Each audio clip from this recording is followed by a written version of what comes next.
What's up, y'all? Kofi Kingston here, and I would love to have a drink with Wrestling on the Rocks, depending on what that drink is, preferably non-alcoholic, you know? How's it going? The Celtic Warrior, James. Soda. I would love to have a drink with Wrestling on the Rocks. Maple syrup. Fella. I would never have a drink with Wrestling on the Rocks. Welcome to the dive bar of the IWC. Welcome to Wrestling on the Rocks. We are at WOTR, the show. I am at Raf Marsh. Tonight on episode 1, again, we're doing the 4th annual first ever Boozie Awards again with Miss Amanda Jayne. Hi, y'all.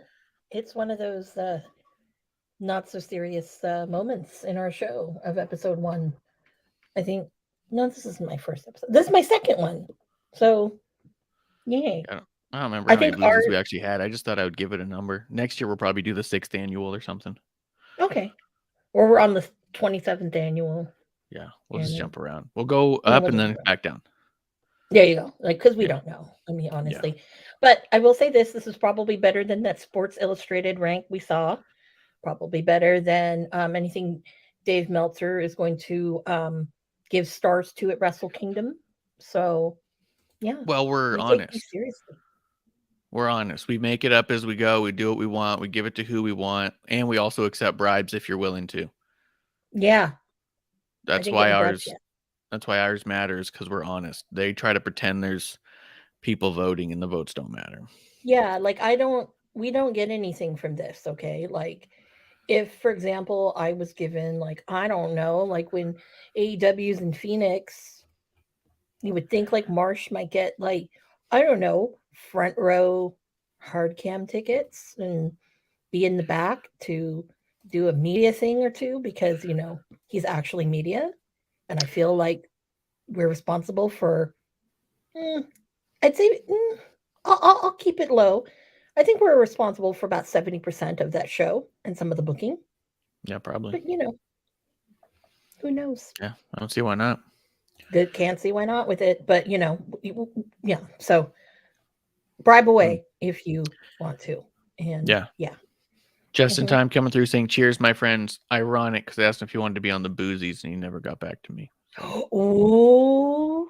So there it goes. In the chat, taunting us. But cheers to Cheers to just in time. What's in your glass, Amanda Jayne? What do you got? I am trying. This is a brand new one from our friends at. I need a green screen. Our Golden State Cider, my friends, with the lovely otter on the can. This is a limited edition cider called Radical Guava. And let me just tell you, I took a sip while the intro was coming on. Wow, it's nice. Yeah, very nice. It's like you hit the guava, and then all of a sudden you get slapped in the face with an apple. Kind of cool. That's awesome. That sounds really good. And I'll have a Coke slush because I have to have some kind of slush at some point. It wouldn't be a Boozies without it. Yeah. We're having and I mean this is like imported, so there's no English on it. Oh well, it almost looked like you had a tag from like TJ Maxx on there. No, that's from Customs or whatever. It's Importado 2017. It says it's Ron Zacapa Centenario Sistema 23 Solaria. It won awards. There's little awards on it and stuff. Holy shit. Holy shit. Ron Zacapa. Zacapa. Oh, it's like if a Canadian wrote it. Zacapa. Yeah. And it's got a number 2 Solaria on there, so I think that's the year on there. But there's no English on here. It says Gran Reserva. I mean, it's very good. It is a rum that we like to sip on once a year or so. And we're having it's a special occasion. It's a black tie affair, as we say here at the Boozies in the Single Malt Studios of episode 1. I see you dressed up. I did. I did. The shirt, I was trying to debate on what shirt. I was thinking about, let's wear my Suzuki Goon shirt, but I couldn't find it because, very historic last week. So this one was aged 23 years, she found out. No, 6 to 23 is their range. Yeah, but this one says 23 on it. Oh, then yeah. And so far as America goes, you can't put a year except for the youngest. So if you have a blend that's got 6-year Scotch, 12-year Scotch, and 18-year Scotch, you have to call it a 6-year blend. You can only refer to the smallest number. So this one's saying 23 is that. It also says from Guatemala. Producto de Guatemala. Yep. This is very good. Sorry. Are you like giving us a lesson on Scotch and whatever? And yeah, it's a booze show. Only here because we're classy. Yeah. No, this is my my all-in shirt that I bought at All In, 11,263. I was one of them. That's awesome. Also, what's her face's husband, Topanga? He had his bachelor party. That was his bachelor party. Was going to fucking all in. Excuse me. John Mayer was one of these. Macaulay Culkin was one of those in the front row, and then there was me. That's good. Go figure. So. Cheers to Janella for almost killing me. Thank you. With a fucking Cracker Barrel. Yeah. Yeah. Cheers to Janella, who is going to be at that Phoenix show we've been talking about. And it sounds like you're not going to be able to make it, but I'm still going to go. So that's a bummer. No, I hate my family because these are all my people. Like, this is like a show that's made for me. Because why? It's got like some of my favorite people in the world on this show. I fucking love Eddie Kingston. Yeah. I love, because you're not going to see Eddie Kingston the bitch because Marquez doesn't do that shit. Yeah. But you get Colt. Hello. Yeah. You can get Janella. Hello. All he needs now is Flip Gordon, Marty Skrull. And if that happens, I'm gonna kill my family. I'm gonna abandon them. Say, Mom, you do this. Just tell them you can't do it. Say, hey, I don't do Christmas a year late. True. Say, hey, all the Christmas stuff's already down. Yeah. Yeah. And then Just in Time does say lessons in booze with Ref Marsh. Sign me up for that class. That was originally at one point. That's what producer lady wanted me to do with our TikTok. Just like break down cigars and booze. I might. Zacapa's a town in only if you got freebies. It's a town in Guatemala? Mm-hmm. All right. But yeah. All right. Well, Andrew Tate got arrested. So did his brother. But the big news, Dragon Lee got signed by WWE right on the heels of winning the AAA Tag Team Championships off of FTR. was a lot. They win it, and then as he wins it, he announces, he gets the mic and says, "I'm going to WWE." Triple H retweets it and says he's going to be great in NXT and all that. A lot of people getting a lot of play on that, but also didn't Tay and Sammy drop their titles there as well? Mhm. I think so. So some speculation I saw, and I wanted to get your take on it, was they may be dropping all the AEW talent associated with AAA so AAA can work more closely with WWE. But I thought AAA was going to be working with AEW. Maybe it's not going very well. Maybe not. Well, wouldn't surprise me. Yeah. But I will say that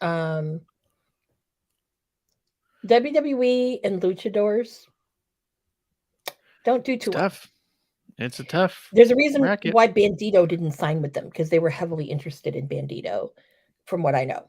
And Bandito was on the fence. His wife convinced him no. Smart lady. Really? Yeah. Mhm. Huh. Yeah. So I have this feeling, and I'm going to call it now. So you guys remember this when we look back. I'll say, you know what? On episode 1, I called this.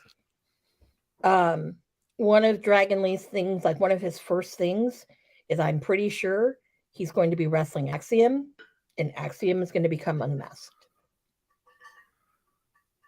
I'm calling this right now. I feel That'd be it. cool. That'd be a great way to Mhm. do that, actually. I feel it. I feel it. Now, here's the other thing with Dragon Lee. Okay, first of all, fans over in the Bay Area who go to King of the Indies were like, "Oh, I guess he's not going to win again in 2023." But the problem with him is he doesn't like to lay for people, and he's going to have to get a little humble over in WWE land. Okay. Sure. I mean, this is but a man who injures a lot of people, and I think that he's not going to the main roster right away, because it's like it took a long time for, like, Cameron Grimes should have been down in NXT for as long as he's been. He was there. no one Same says with he's LA going to the main Knight. roster. Triple H said he's starting in NXT. Like, that's a non. Well, I know, issue. because he needs to, and a lot of people are saying he should go to the main roster, and I'm like, no, this is the guy that fucking almost killed Hiromu Takahashi and ended his career. He's injured so many people that he's not a safe worker. So you got to learn to work safe. So he needs it, despite his ego. He needs it. So it'll be very interesting to see what happens. But I think Axiom is going to get unmasked via Dragon Lee. It'll be a great match, but that, I think, is on the horizon. That's on the agenda. I think that'll be good. I also think it's funny that people were saying when he got unmasked in AEW, and I said it was a really weird spot, and it was awfully done, and it's clearly not some angle. It's Andrade just being a dick. And then a few people, even in our chat, were like, they're clearly building towards an angle. They're clearly doing something. That was just the beginning of it. And not only did they never revisit it on TV, but now he signed with a different company. I also wonder, do you think that there's a part of Dragon Lee that is signing to WWE because Andrade is in AEW and they don't get along, obviously? No. I think with Dragon Lee, because his brother, Roosh, I mean, ROH rolled out the carpet for Roosh. They kind of did, but not really with Dragon Lee. It's because he is difficult. And sometimes when you have that stigma, you're not wanted because he's not like a draw. Like, other people, they're a draw, but they're miserable people. So it's rather, do you want a draw because who's miserable and you'd have to suck it up, or you want this guy who's just miserable and really not going to do too much for you? I think that's Dragon Lee's case. Maybe. I think that there's every possibility that by protecting himself for sake of argument, by protecting himself and his persona and his win-loss record, that he had higher tier matches because he wasn't losing and such, that I think that potentially it could have gotten him on the radar that other people maybe didn't weren't able to be on that same radar. You know what I mean? Like, Yeah. if you're just out there jobbing to everybody on the indies, they may or may not he take didn't an do interest that. of you. That's what I mean. He didn't do that. Exactly. That's the thing. He didn't job. No. That's my point. Yeah, but Is also, that by protecting himself, he could have raised his value, his stock.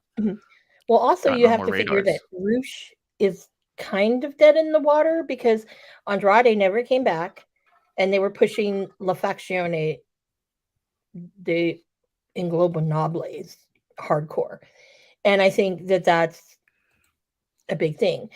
Now, also, Just putting the fact up about the booze on the screen here. It's a lot to read, so I'm just going to leave it up there while we talk, so people can read it if they're in the chat. I was like, that's only female cool. blender for the rum. Yeah. Nice. But or few female. But I will say, I think that's really kind of a mystery, and really Dragon Lee really didn't fit in that. That wasn't his thing anyway. So I'm wondering if some of this has to do with, obviously, I think Tony's more interested in working with New Japan than AAA, maybe. Yeah. I don't know. Yeah. The only other thing I was going to talk about before we get into the Boozies was there's some birthdays. Go ahead, do them then. And there's some good ones. So as we wrap up the year and start a new year, there's a lot of people passing around the sun. So got to say some happy birthdays to some really great people. If you're familiar with Southern California wrestling, one of the staples of the scene, B-Boy, is celebrating a birthday. Happy birthday. He's got a great little promotion that he was running out of San Diego, where he's from. But pandemic kind of killed it a little. But he was having some really great, it was a very equal type of show where it was the exact number of women's matches and men's matches, and it was really kind of awesome. So happy birthday, dude. And then you know who else's birthdays today? Our good buddy, Stan Roberts. Woo, happy birthday. That's probably why he wasn't on the show yesterday. Eddie Edwards is having a birthday. I think I mentioned PCO, but apparently we got the date wrong. So his birthday is tomorrow. So happy birthday to two of you.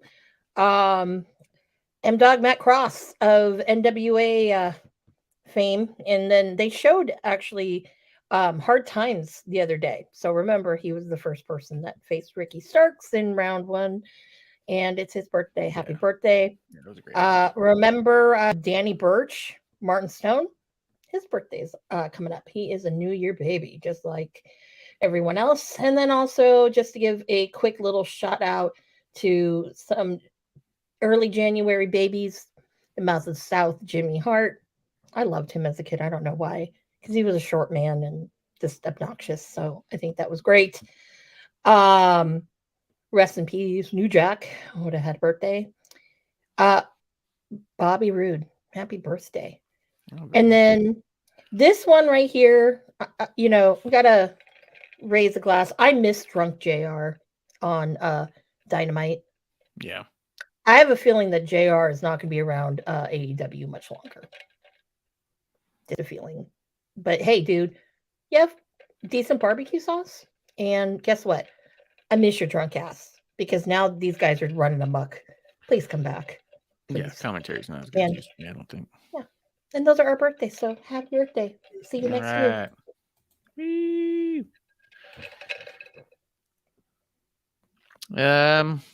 You said you want to say something about Dak Shepard having his own podcast now. Oh yeah. Well, very interesting to me.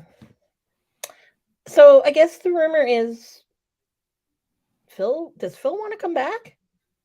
Yeah, clearly he told him and Dax talk about it. So here's the other thing too, is I listened to the podcast because I was really interested in what he's going to sound like. And I mean, I like Dax. I think he's a very good wrestler. I think his ego shows through in his humble brag ways. I think he's trying so hard not to be full of himself. I don't know. I don't think I'll be listening to much of it. It definitely sounded like he was distancing himself from a number of people within the company as well. Anytime there's somebody's like, oh, there's like stuff going on with this person, it's like, I'm not really close to that person. And then he would try to speak on behalf of stuff. Like, it was just weird where I get the impression that he just kind of keeps to himself, which is nothing wrong with that at all. But I don't know that he's the dude to go to for insights. And I think that if he's pushing people away, then it's not a surprise that the other people who are doing that like him and they got along well, because it's all like, yeah, fuck those guys. It's kind of a lot of what I got. But I don't know. Well, I mean, he sounds really nice though, and I like his wrestling, and I'll watch his matches. But I don't know that there's a lot of information we're getting out of his podcast. well, I've lost a lot of respect for him now. Obviously, with the shit with Phil and the Elite and all of that, people took sides. That's everybody has a right to do that. But first of all, actually, you're doing a podcast now. So for you to be, I don't know, spewing a bunch of bullshit about the guy who is basically he's the one who all you wrestling people, even us here too, we have to fucking, you got to pay homage to fucking Colt, bow down, kiss the ring. Yeah. Okay?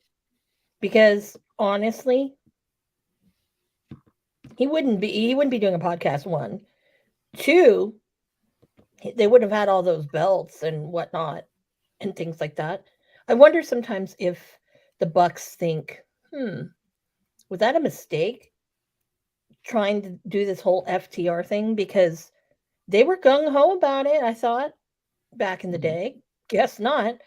But, when you're bitter and whatever, it rubs off.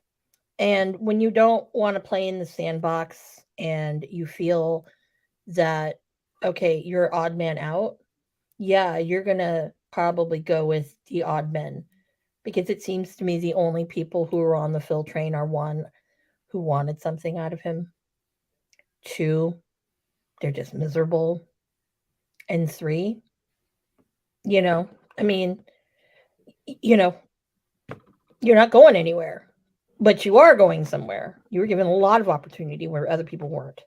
So if Colt Cabana made fun of you, he made fun of you. So what? Grow a fucking pair of balls. Okay? Now, if you were making fun of your daughter, then yeah, I might have an issue with that. But, you can go there. I mean, we can talk about, you could have gone there and talk about how cheap Cabana is. You could have gone whatever, if you're insulted because he made fun of your accent, dude, there are a lot of other things that, are problematic. And I don't think that's problematic. And I'm not saying this because I'm Team Cabana. I'm saying this because that's the most lame thing I've ever heard in my life. So you don't like him and his friends because he was joking around? Okay, I'm sorry, but if you really knew Colt Cabana, dude, bro, he's kind of socially awkward sometimes. He's got a lot of CTE that I think, he'll never admit to, but I know that it's there. So, you got to get over that. You weren't there when their friendship was something, and you weren't there when it got destroyed. So only good you're going to do, dude, is everyone wants to see the Elite versus Punk and FTR. No. Kenny can watch from the side. I think we need to put Colt in there. Colt and the Bucks versus FTR and Phil. And you know what? We all know who will win. And it ain't going to be fucking Phil and FTR. Because, honestly, the end of the day, look what's happening. I mean, obviously right now, they're pushing Top Flight. They're pushing the Acclaimed. They're pushing all of these other tag teams. Hell, they're even trying to push Mox and fucking Claudio together. Because, Mox doesn't have anything. But, yeah, it's going to be pretty soon where I think that people know the writing on the wall, and they're probably going to go back to WWE. Pretty sure of it. And they could take Phil with them if they want.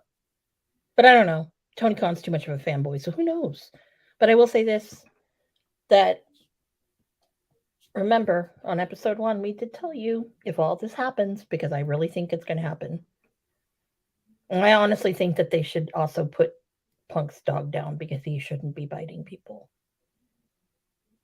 But anyways, that's my 2 cents. I think we should hand out some awards. God damn it. We definitely can. I also thought it was weird. He said he didn't know about the stuff between Punk and Colt. That was weird. Bullshit. That is bullshit. Everybody knew. Even people who didn't even fucking care. People in the podcast world, all of them knew because that was a groundbreaking thing of this was the first case ever about someone that, you're talking about actually going and suing because, of slander and whatnot, It was the first case. A lot of people knew about it. It was been talked in a lot of circles.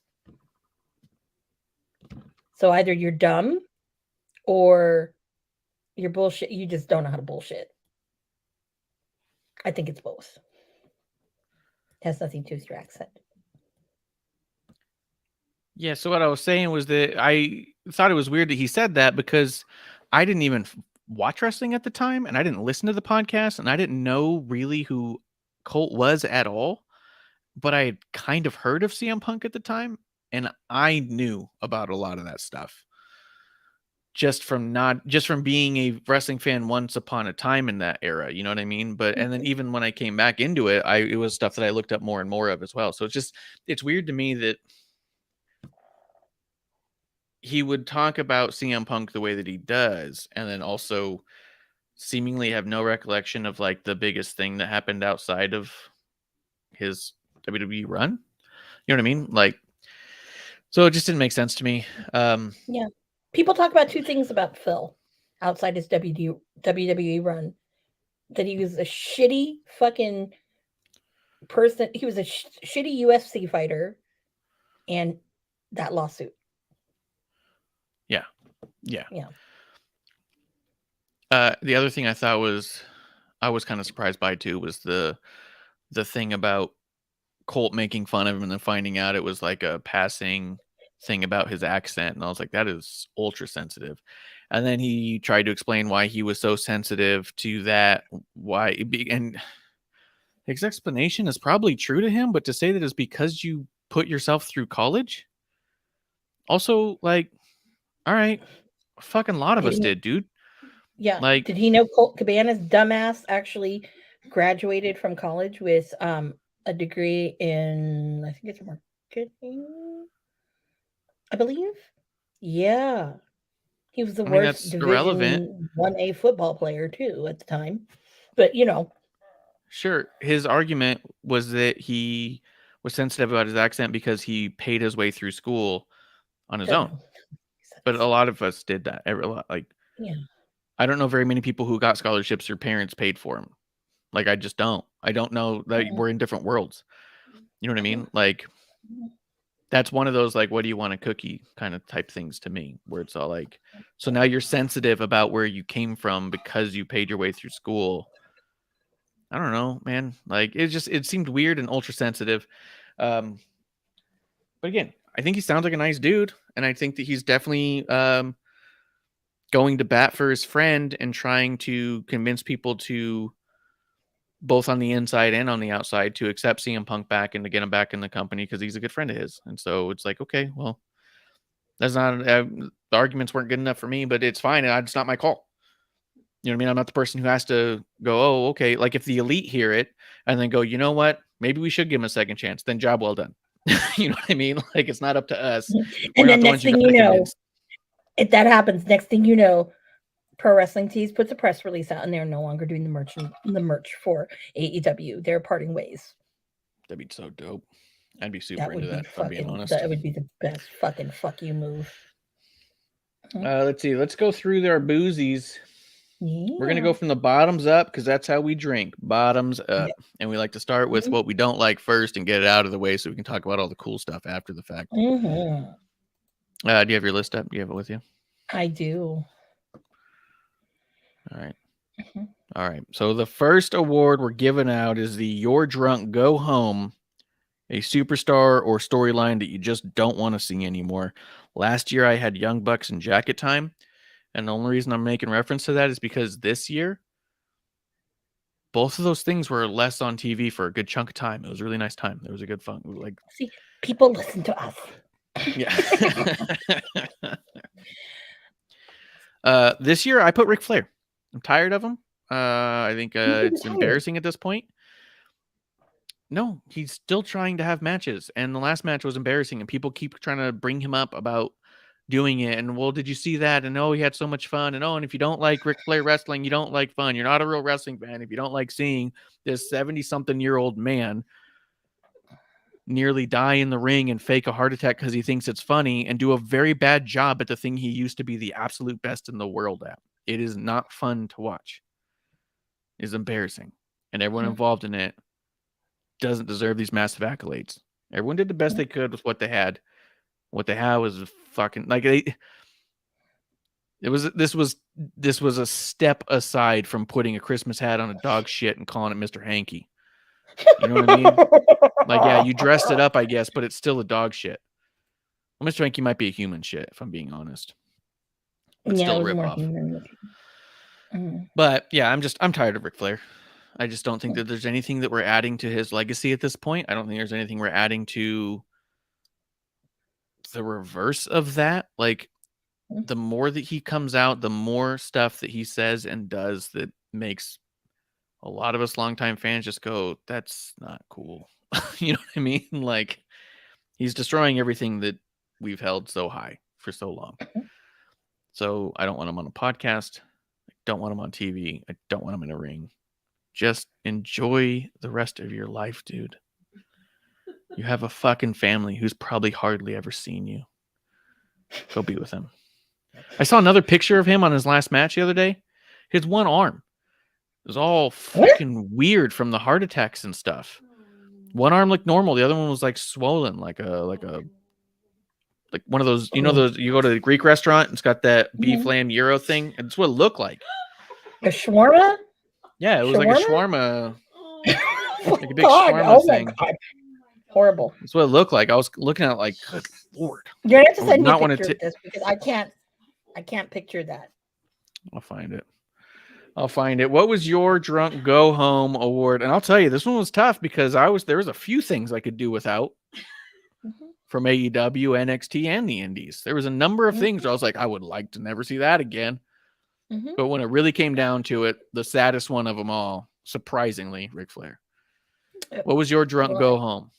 My drunk go home, again, this was very difficult because there were quite a few that I'm like, I can't anymore.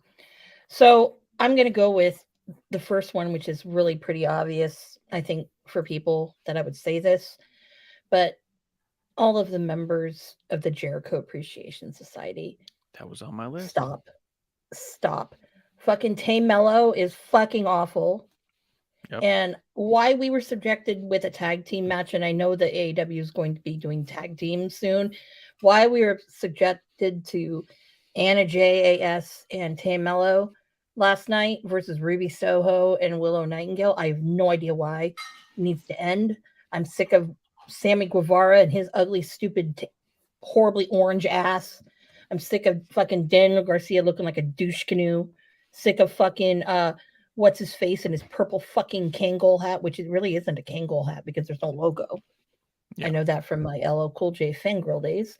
And I think everyone's really sick. I'm still sick of hearing fucking Judas. Yeah, I can do that. So, you know, I know, yes, I'm going on a damn cruise, and yes, all of those are there, but can we stop? Yeah, just time to say there's people fine with Ric Flair wrestling with death, complete psychopaths. And Mass Babyface, hero from the IWC, if you ask me, I like this guy online. He goes, Jericho is to AEW what Jeff Jarrett was in the end of WCW or Bad Impact days. The group has run its course.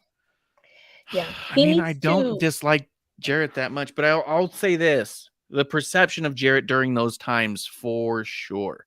I think that what Jarrett was actually doing and what he was putting out there was different, but the perception that they had, absolutely is the same perception we're getting from Jericho. That's hard. Yeah, because we're getting the wizard bullshit again. I fired him because I'm a wizard. I'm like, I didn't even that before, you know? Yeah. Just stupid shit. you know. Awful. He obviously really didn't know what to say to Ricky, because even when he cut his promo yesterday, Jericho is probably taped like a bunch of times because he really just didn't know what to say. And even It was then, bad. he was given twice the time that Ricky did, and Ricky was twice as useful So with his time. impactful. Yeah, he Yes, and I destroyed also him. want to say, It was Ricky great. Starks, you've stolen some of my material, because Yeah, that's that's fine. one of my phrases, and it's been for a very long time. Which And one? he would laugh when I would say it. And he's like, "What the heck?" Like I would do something, and he was like, "What the hell?" And I go, "Yeah, because I can." And he would laugh. So thank you, Ricky. You're not really original. That was mine. What, saying Anyways. because I can? Yeah, because I can. Okay. Yeah, a lot of people have said that in their lives. So. Well, I know, but But the way I say it's kind of bitchy, and whatever. but yeah, I am very bitchy about that. Oh my god, that's gross. It's like, I sent the picture for anybody oh, listening. That was the that's picture like, of Ric Flair's yeah, arm he from sent his me a last picture. match. That's, oh my god, that's horrible. Oh Yeah, it was bad. I saw it and I was like, God, just stop wrestling. But if I were yeah. a fan, I would not want to be at a show with Ric Flair, because if he dies in the ring, that would be the most traumatic thing I've ever seen in my life, and I would never be able to go to wrestling again or watch it. And I don't want that old man to take that away from me. All right, the next award we're giving out, the Got Me Buzzin', a match or storyline you want to see next year. Last year, I said Juicy Fanu and Sam Stackhouse. Mm-hmm. We didn't get it. No. But we did get Jacob Fatu and Sam Stackhouse. Upgrade, cool. So that yeah, was cool. That's not bad. Mm-hmm. This year, I want to see Sam Adonis versus Hammerstone. That's very that was good. kind of that was the one I was thinking the most about. Like, because there's a lot of stuff that I just go, but is it something I'm really excited for? Right? There's a lot of matches you could do now with people in certain companies. Mm-hmm. But is it something I'm excited for? I would say in a month, this could change to, Sasha Banks and a number of people, or Mercedes Moné, whatever she's going to go by. But as of today, Sam Adonis and Hammerstone is something I really want to see. And we're close. Yeah. They're both in MLW. Hammerstone still world champion. Yeah, we could do it. What is yours? Got Me Buzzing award, match or storyline you want? I couldn't find my notes from last year, so it's fine. That kind of bummed me out a little. It's fine. But this one again, it was a little hard for me because there's an obvious that I want to see Phil and FTR versus the Young Bucks and Colt. Yeah, you can use that. But I think the one match I want to see above all, I honestly at this point don't care who it's against, but I want to see Marty back on a bigger platform. I really do. It's time. It is time. He has been popping up in wrestling. Let's see. The other one we got is the Give Them a Chance. Somebody you want to see get a bigger push next year. The only reason I just pulled up my old notes, and that's why I had my last year's ones. But the only reason I kept them is because when you look at what I said last year versus what we got this year, it was actually very interesting to me. That's why I'm saying it. Last year I said LA Knight. I said I wanted LA Knight to get a better push, and he did. You know what I mean? He had a really rough go of it, though, because he went from NXT to Maximum Male Models, and then now he's doing this thing with Bray, which could go great. It could go terribly. So we'll see. But this year I put Ricky Starks. I feel like that he's just on the cusp of a push, and he's just been like downgraded heavily to go from the World Championship to now Jericho for no reason. Nothing explainable other than Jericho's like, well, I'll just tell him I want to join the group. Like, it's just so pointless that I kind of want this to be a one and done. I want Ricky to win this Jericho match, and then I want him to be in something more prominent for sure. Well, no, the cruise is coming up, so give a shit. We might. I know you don't give a shit, but I think they might have. That's the only reason why he's there. But whatever. I probably said last year like Hobbs and Ricky, but this year, the one I'm really, really hoping that gets a really, really big push is Tiffany Stratton. I know she's out because of but she's I supposed think to come back at the beginning of the year, yeah, and I really think that she was doing, oh my God, she was doing such phenomenal work that she really needs that push in the women's division. I think that, to be honest with you, I think at the point right now where like Zoe Stark is and like Nikita Lyons, I think Tiffany's way above that, you know. Yeah, and I think yeah. I think those vignettes are her. Those ones about the countdown to the new year. I'm pretty sure those are her. Yeah, I was thinking that too, but I really do think that they should, you know, push her full throttle on that. Because I mean, I love the shit, not just because I'm a Choo Choo fan. I'm on that Choo Choo train, but I think that a lot of what she did was just phenomenal this year. So I think definitely that's who I have my pick on. Yeah, for sure. Mass Babyface would say LA Knight's been perfect in this role and Stark to be one of the hottest stars in AEW if they don't yo-yo its push. That's what I'm saying, man. I agree with all that. That's what I'm saying. We've said that episode 1. I've said that actually way even before that, before I think he got signed, maybe. Yeah. Well, it's one thing to know somebody's capable. It's another thing to see somebody hit that wave, and now it's a matter of can they ride it or are they going to yo-yo it and mess around with it? You know what I mean? Like he's not been given the chance. But he's not, because it's like, why are you? I was reading on Twitter earlier, and I think this person who said this must be a friend of the show and listen to it. It's not anybody famous, but they were like, man, they said that they had heard that someone had said that, you know, it would have been the best thing ever because of all of MJ's, you know, MJF's blah, blah, you know, my reign of terror if Ricky fucking beat him. And I'm like, that was the move. But, you know, I don't know. I mean, Tony Khan booking is weird. Yeah. Is Tony Khan a fan? I don't know. It's hard to say. So it's a big question mark. So. Yep. And then in the chat, we also got Donnie Shot saying, hey, I don't know Donnie. Mr. Donnie. You know Yep. You know Donnie? That's a friend of mine. Yeah. Cheers. Yes. Cheers to you. Let's see the next one we're giving out. The sorry to see you go. Person cut you're going to miss the most. This one feels so obvious.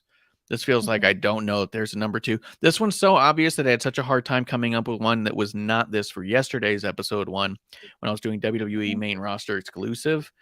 But Mandy Rose.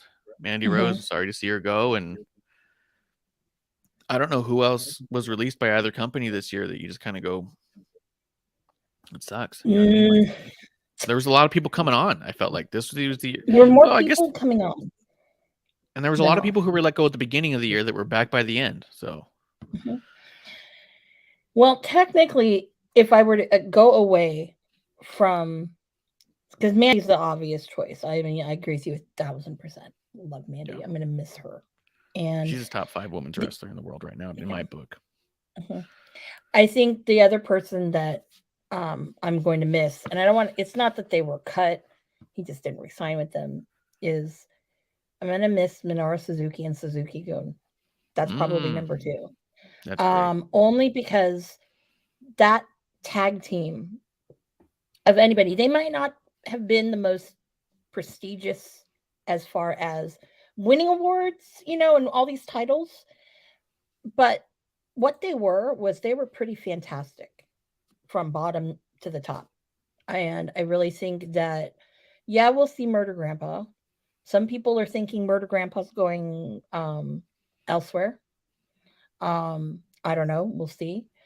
But it's going to be very interesting to see what's going to happen. Kind of killed me a little to see how emotional Taka Michinoku was. And then just thinking about, like, God, Tai Chi was been there from day one. And he really, you know, formed a great tag team with Zack Sabre Jr., Dangerous Tekkers last year. And I mean, so for me, that's going to be another really kind of sad miss for New Japan, because honestly, what are you kind of left with now? Okay, you've got one absolutely shitty faction. We all know who I'm talking about. We've got this weird Bullet Club where, like, it seems like the gang's all back. So that'll be interesting. And then you have LIJ that's just kind of going along, and chaos because, you know, I'm waiting for Okada to retire soon. He's going to pull a John Cena soon.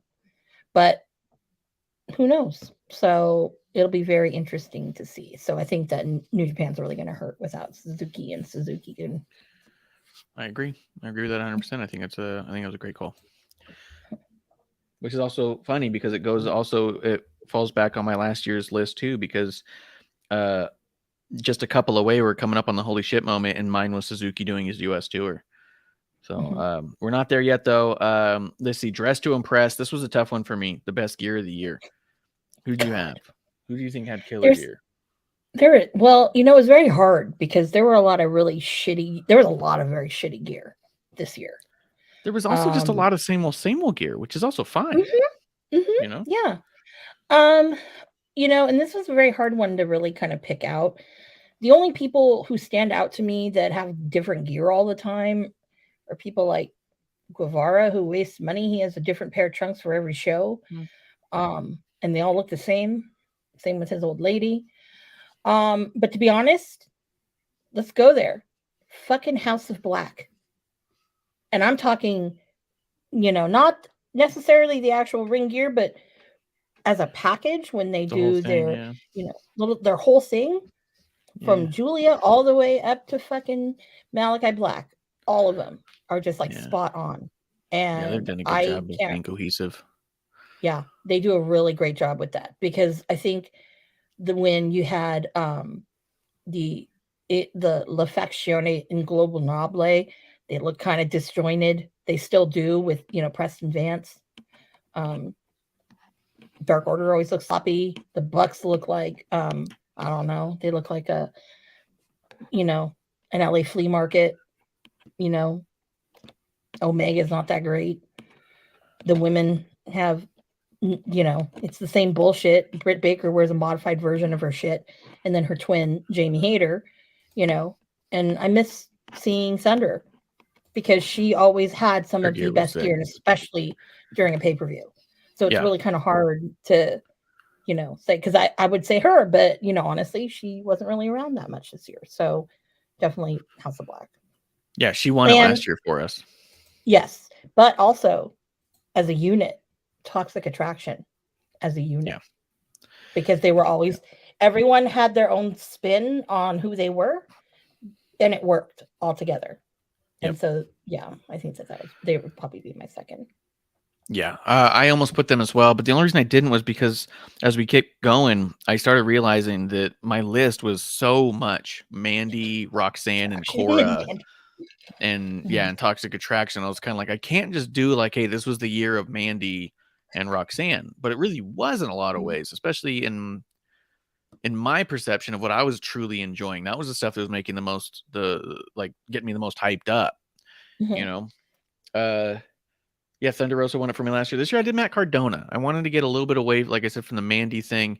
Cardona's always got killer gear and is always doing cool stuff with it. That's true. That's very true. He brought the one-legged tight back. I was laughing because I remembered that when he was on Colt Cabana's podcast, it was like number 51, I think. And Colt made fun of the one-legged gear. He was like, what was up with that? And, he's like, I tried to make it work. It didn't work. And they brought it back. And I thought that was great. So a lot of his throwback to, the Zack Ryder days. And I love it. So, yeah. It's great. It's great. The next one we got behind the scenes award, best story that wasn't on TV or person that you liked their charity work. So this can be a storyline that happened off of TV that we didn't see. Like last night, we talked about Dom and Ray doing their thing. This can also just be somebody doing a bunch of charity work, just the kind of thing that you saw outside of what you see in the weekly television that you thought was just fantastic. What did you do? What did you give? And then we got Stackhouse in the chat. Cheers to Stackhouse. Oh my gosh. Woo, woo. Stackhouse, if you can clarify, you did not have a match with Juicy Fanu this year, right? Because that was my dream match last year, and I don't think that happened. But if I'm wrong, I want to know because I'll go find it. No. I need Stackhouse on spring break. Both the clusterfuck and this year. No, I need him on that David Marquez match. That Battle Royal. Why is he not in there? Hey, if you're going to Mesa, Sam, you better tell me. Yeah. And damn it, like I would go see, I'm feeling like telling my family, fuck off. I'll be the dysfunctional person. Drop my mom up, say, see ya.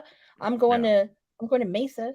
But I'm also having issues because the cheapest airline is Southwest. And we all know what's going on with that. So that's my other issue I'm having. So anyways. That's true. But you know, a lot of times I think really the best story that really wasn't on TV and what we really didn't see or no one really sees to me, and I'm gonna go there, is Marty Scurll's little villain blog that he does. And it's kind of cool because it's like you go, and I mean, if you don't like the person, fine, whatever. I don't care. But you know what? He's living his life, and he's taken the bumps, and it's kind of cool because you see it, and you see that it's still for him. It's still exciting going and wrestling in Mexico, going to Costa Rica, and him hiking all over with like Flip Gordon and things like that. It's kind of cool. You know, it's not supposed to be BTE 2.0 or anything like that. No, it's kind of cool. Like, hey, this is a guy who still really loves it. And it kind of sucks that people can't get over whatever, especially because now it's okay that Bill Cosby is going to go on tour. I know people are like, oh my God. I'm like, well, if Bill Cosby can go on tour, girl, you know, but that's kind of like my feel good story was that, but I enjoyed watching that. So I did for my best story of the year that was not on TV was CM Punk having a meltdown within a year's time. I'm not surprised that he did have the meltdown. We all said that he was going to ruin himself and everyone around him. But it happened so much faster than I thought. I had no idea it would happen so quickly. Plus him constantly breaking his own limbs because he just was fragile and thought he was a child or something. The other thing that makes it clearly off TV, if you only watch their TV, they've never explained his absence. They've never even hinted at the fact that he's just not there. They just ignore the fact that he ever existed. And that is hysterical to me because I think that they do have a fan base that likely doesn't read the newsletter stuff. I know somebody who was at an AEW show in one of my group chats who said that it was really funny and uncomfortable for them when they heard someone talk to their kid a few rows over or down or something like that. They were within earshot. They was saying like, I hope we see CM Punk or the Elite tonight. We haven't seen them in a while. It's about time someone comes back in. And it was all like, they don't know. Like, fuck, they did not do a good job of like, you will not be seeing these people, you know? Well, even when you'd see it on TV, you'd see these like maybe 10, less than 10, like between the age of like maybe 7 to 9 years old wearing CM Punk merchandise. And then I would look at the parents are right there and I'm like, that's horrible parenting. I would think that every time I would see it. Yeah. And I'm like, that's horrible parenting. And if I heard that conversation, I'm like, you want to know why, kid? He's not a nice person. Stackhouse says he wrestled Juicy November 2021. You did get it. Son of a bitch. Now I gotta go find that. It's gotta be Oklahoma or Texas. Sounds like a Texas match. Probably. I gotta go find that. Damn. Sam. Maybe I just wanted to see them do it again. I don't know, but you're really killing Marsh here, though. Yeah, no, it ruined it. Well, I mean, that was last year. I had a whole year, and still, that's why I missed it. Was because it happened the year before. Yeah. Nostradamus, you are not, my friend.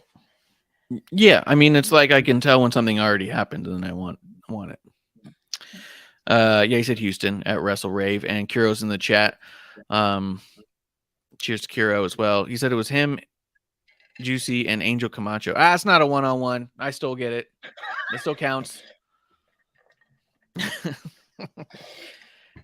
can you imagine 3 people in a ring and 2 of them are Juicy and Sam? I don't seen Angel yet, but that's got to be terrifying if you're Angel. Just look up and see them. He sounds like he's a small dude. He's got to be. If his name's Angel like Camacho, he's got to be small. Size. That's what I'm thinking in my head. Yeah, that's the scariest moment of his life. He's in there with 2 Velociraptors or like T-Rexes, you know? Yeah. Oh, he said Camacho's their size. Oh my God, can you imagine that? Did y'all break the ring, Sam? What the fuck? That'd be so Holy dope. shit. Why do we miss these things? See, that would have been match of the year. Right I there. love Stackhouse. Oh, we all. The holy shit moment, biggest surprise of the year. I put Cody leaving and CM Punk having a meltdown. Both of those. He goes, it was 1,200 pounds of dude in that ring. But yeah, holy shit moment. Who would have thought, other than the fact that we called it very early on, that Cody was not going to be renewing his contract. We called it like within a month or two of being there. It's like, well, he's only here for one contract, I bet. And then CM Punk just having that meltdown so soon. I thought he would get 2-3 years out before he destroyed everything. But yeah, he ruined his legacy in rapid succession. I wasn't surprised. No, it's not a surprise. That was it was surprised at the time frame. No, it's predictable. He's a walking, ticking human time bomb, and he has nobody to blame for him but himself. So I saw that coming like 20 miles away. So yeah. Want to know what my biggest surprise is? Yeah, what was your holy shit moment? My biggest surprise is you actually let Colt Cabana have a match on fucking Dynamite against Chris Jericho. And it was a serious match. And the biggest surprise to me was that's all you did for Colt after this. I'm kind of shocked. Yeah, that was his whole match all year. I know. You know, he's not even ranked in the fucking PWI 500 for the first time in like over 20 years. He didn't get ranked because he had that little matches? Mm-hmm. God, that's crazy. That kills me. I mean, he's had enough that more so than some people who were ranked, and you know, but that was the biggest surprise because you only had him do that one thing. Yeah, I know he got injured and he didn't get to do Final Battle, but you didn't even fly him out, let him do commentary, let him do something, you know, throw the fucking guy a bone. You gave him one thing, and that was the biggest surprise to me. I'm still to this shocked. I swear to God, if I see Tony Khan like at all in San Francisco, I'm cornering him. And I said, you know what? I'm gonna film this motherfucker because I want everyone to see the fucking crackhead look on your face. What the fuck? You know, you owe that man something because he was the only one who said nothing. He could have said something. Been like, oh, you know, the Bucks didn't have to do that. He could have said something. No, he didn't. He was the adult. The most immature person, I think, of all of them was an adult. Yeah, and it's not like he doesn't have the platforms. He's got so much more platforms than everyone else, and he's still the only one to keep quiet about it. So much so he that could have made a shirt. FTR's got his own podcast now to talk on behalf of CM Punk. So yeah. Let's see. Kuro's in the chat. He says biggest surprise was production assistant Andretti being booked to beat Jericho. Was he a PA? No one's ever seen or heard from him, as far as I can tell. No one. I don't know. No one I know has ever heard of him. Light-skinned Will Ospreay.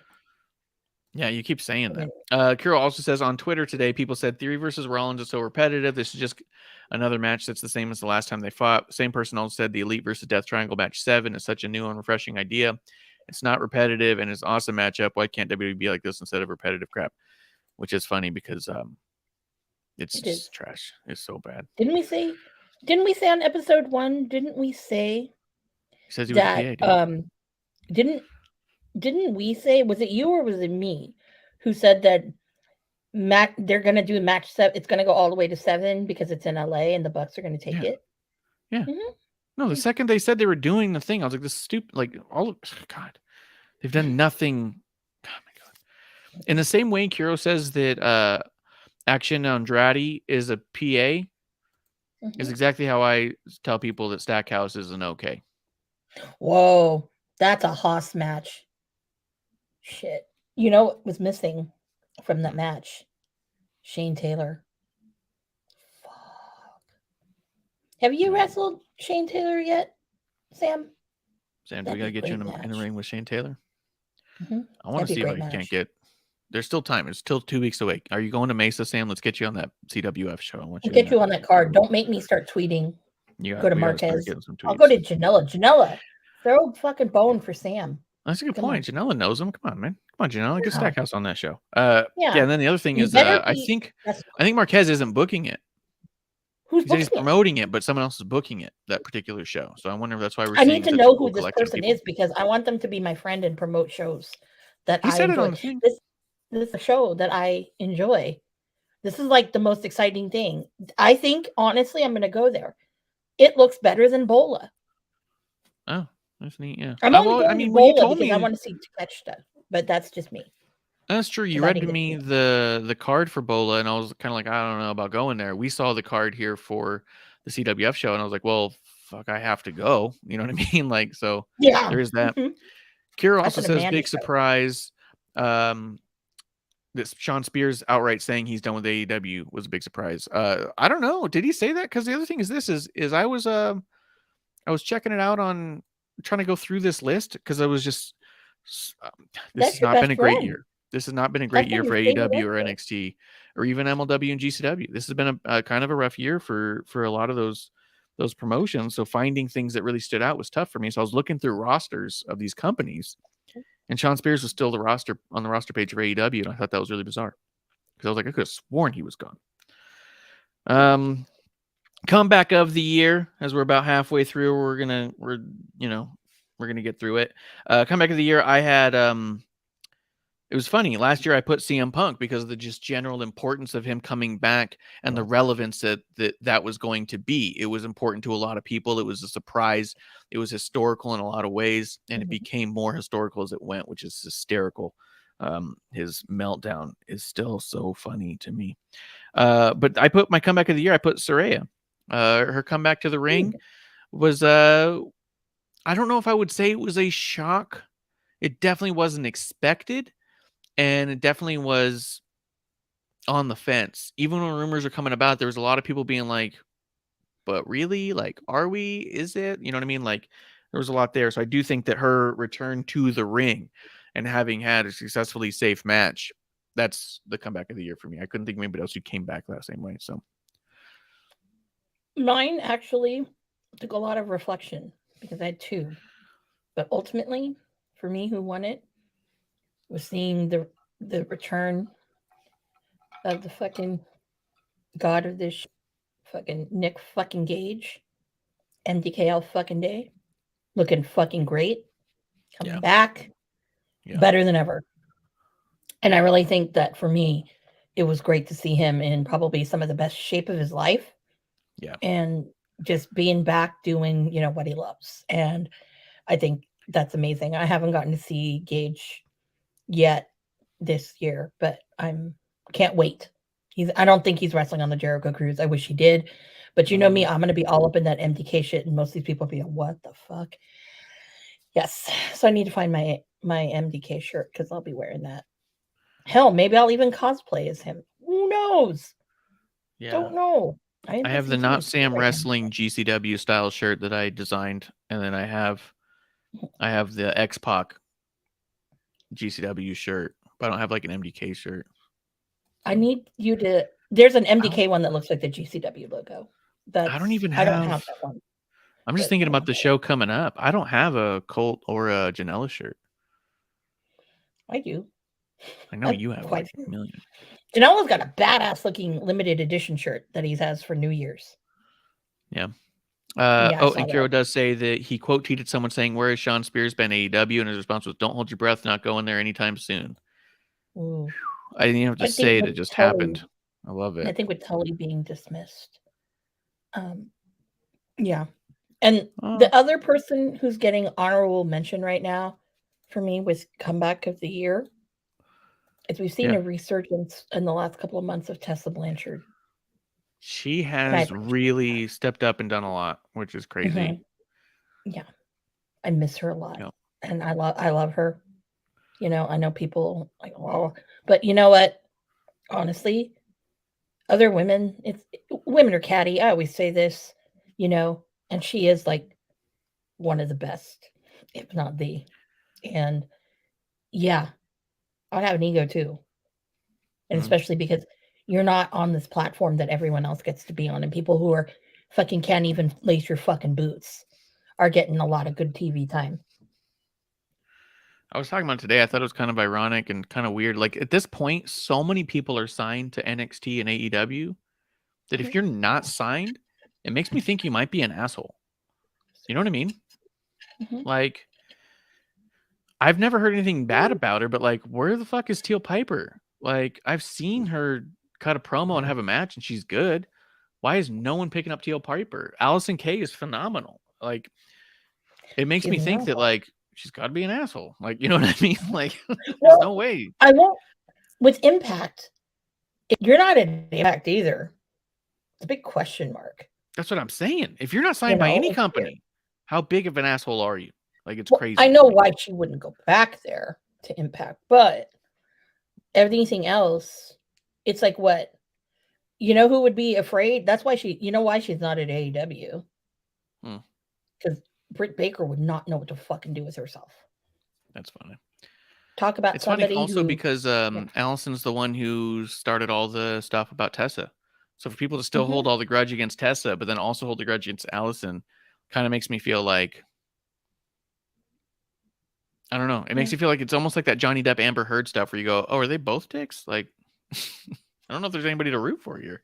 So I don't know. It's just kind of interesting. Yeah. Kira's bringing up all the stuff we talked about at the beginning of the show, Dragon Lee. Rookie of the year. Last year I said Braun Breaker. This year I said Roxanne Perez. She joined NXT and look at how far she's come. She was in one of my contenders for match of the year was Mandy and Roxanne. Another one contender was Roxanne and Cora. She won the breakout tournament. She won that, crazy, weird stipulation match, Iron Survivor, and she won the title all there in that one small year. Like, she just showed up. I remember people even saying, like, I don't know if this is smart for her when Roxanne left Ring of Honor to join NXT. And it's kind of funny to see where those two things are now. You know what I mean? Like, Roxanne, this was her year, as far as I can tell. Yeah. Same here. I mean, there's nobody who really can touch Roxanne and what she's done. Cora Jade is a little different, which I'll explain a little bit later. But she also got in before Roxanne. She was there last year. But Roxanne really was the one she came in and she really stepped it up.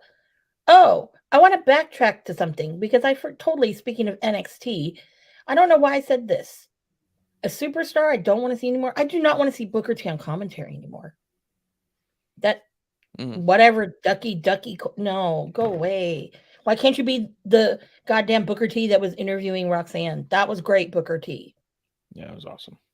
That's all I'm saying. So who was your rookie of the year? It's Roxanne. Oh, also Roxanne? Yeah. Breakout AEW had way too performer. many people coming in and out that I have no fucking idea. Yeah, I don't know. I had to look up some people who were there. Actually, no, I'll take that back. If I were to pick an AEW person, I'd have to say Konosuke Takeshita. That guy's had great matches, whether it be on the indies. He's had a good year. Or on AEW, and I'm glad that people are now coming around to him. So I think he definitely, if you're looking for a dude who is rookie of the year, it's got to be him. I'm so impressed with him that I've been like dying to see him because I missed out seeing him when he was here in San Francisco. So Kiro asked, are we picking just from AEW and NXT? It's primarily AEW and NXT, but we do, GCW, MLW, that's all on the plate there. I don't know if it's fair depending on rookie's a tough one. Cause like, could we say Sam Adonis had the best year of his career this year? Maybe, but would I call him a rookie? Probably not. Maybe next year. Cause he just signed with MLW. I think it's his first contract. Potentially what he does this coming year, he could be rookie of the year. Cause he's only been on a couple of their tapings and he's been in AAA just this period of time. Yeah. You can't really count. Well, you could kind of count AAA, but not really. I mean, he's been doing that for at least 4 or 5 years now. That's what I mean. Like, I don't think it's fair to say he's becoming more notable and he's definitely building his notoriety. And this has been a stellar year for Sam. But I mean, that's why I didn't go with somebody like him who also came to mind. And like you said, it's kind of tough to say. Like, we discovered this year El Hijo de Vikingo. Vikingo. That's the other reason why I want to go to Bullet. He's incredible. But to call him a rookie would be unfair. You know what I mean? Like, so, but yeah, we're going to other people. Let's see. Breakout performer of the year. I said Grayson Waller. I feel like he really upped his value here. He really did a lot this year that really put him in a spot where you're like, he could believably take the title off Braun, and I don't know if that's an easy thing to pick for anybody else. Like, Waller's the one, I think. Who do you got? Yeah. Who broke out I this said year? Cora Jade. Cora Jade? Yeah. And the reason why I said Yep. Cora Jade is because when she came in, okay, oh, little nice girl. She's basically taken her little mean girl kind of thing and has turned up the volume so much with it that it's like, holy shit. Like, I remember when she was wrestling as Elena Black, boring, nothing, you know, nothing Yeah. unique about her or anything. But she's now created this persona, this like almost like Regina George like persona Yeah. that I'm like the character work that's in there and how she's evolved is just outstanding. So I think for her, she's probably the breakout. And the other one is Wesley. Wesley was on my list on that too. Yeah, it was a tough year for him last year. And Pretty then, tough. you know, he had a little bit of a rough, you know, he's losing everything. But I think all of those matches that he was doing, that series with Carmelo and Trick, they were great, you know. And I think it's a testimony to where he is now. And I think that he really deserves that too, because it's rough, you know, losing pretty much your brother and what it really got you to NXT and WWE, and that just got ripped away from you. You know, I mean, that where he's been, it's like just stellar the way they did that whole story. Yeah, I agree with that completely. And what's kind of neat too, and I look at my rookie of the year last year was Braun Breaker, breakout last year was Mandy Rose, and one more round, which is our next one, was Cora Jade. So it's kind of funny based off of what we all just gave out on as far as, like, I mean, it was like a call to what was to come. Kiro does say he thinks Joe Hendry was the breakout star of 2022. I believe in Joe Hendry. I believe in him. Oh my God, I have my shirt. I should have worn that. I'll wear that one night. I love him. Joe Hendry's great. Like, I think, like with Impact, like he's one of the highlights of watching Impact is I love Joe Hendry. I do. Yeah. I believe in him. I'm really sad that, you know, I'm glad that he didn't stick around for Ring of Honor because who knows, whatever. But I had loved his shit in Ring of Honor too. And you cannot tell me that his entrance doesn't fucking just hit you right there. And you sing along and you wave your arms. I love him. The reason I would argue that he's the breakout star is I think that his breakout year is still to come. Probably next year. I don't think enough people are talking about him right now, to be honest. Yeah. And from what I've seen and heard, I think that will come. And I think there's a good chance next year is his real breakout year where people start talking about him a lot. There's just not a lot of buzz around him right now. There's been some chatter about him here and there, but I think that there's a good chance that next year he blows up. Joe Hendry. I think I said that my breakout performer last year was probably Wheeler Yuta. Yeah, that sounds like a thing I would say. That sounds right. One more round, something we wanted to see more of that we did not get enough of. Last year I said Cora Jade, and we got tons of Cora Jade this year, and it's been great. This year, what I'm saying I want more of next year, I put 3 people down. I put Wesley, Ava Raine, and Sam Adonis. Those are 3 people that I've just gotten a taste of this year that I want a lot more of what they've got. Not that we didn't have a ton of MSK the year before, but Wes Lee as a solo and a standalone and what he's been able to do, I want more of that.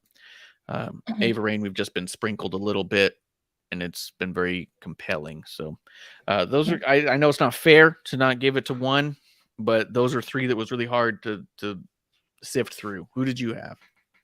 I have 3 too, because it was very, very difficult. One, I do not think that we barely got a freaking amuse bouche of this, but Starks and MJF. Yep. That was like, you gave us something that in that promo that I don't think no one's ever seen Max like fucking be quiet like that. Nobody. It was almost uncomfortable for him.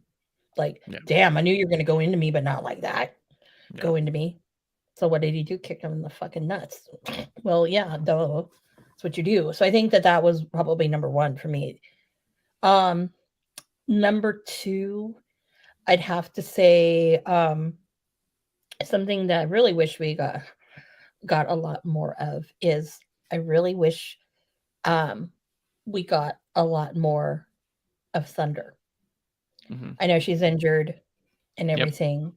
There was a lot of other speculation, and I think that I really wish we had more of her this year. I really do. Yeah, I cannot argue with that. And then I think the third was for me, Grayson Waller. Yeah. I can't get enough of him. I fucking love that guy. I'm like, and we even talked about it earlier in the year. It took like 4 or 5 months for them to start using him again. He was just like on the shelf for a while. For me, like at first I'm like, oh, I don't know, but as this year progressed, I'm just like, I fucking love this guy. I really do, more so than I want to admit. I love him. So definitely I want to see a lot more of Grayson Waller. And I think he can even go to the main roster and it'd be fucking great. I mean, there's so many good people there right now. It's like in NXT. So yeah, I agree.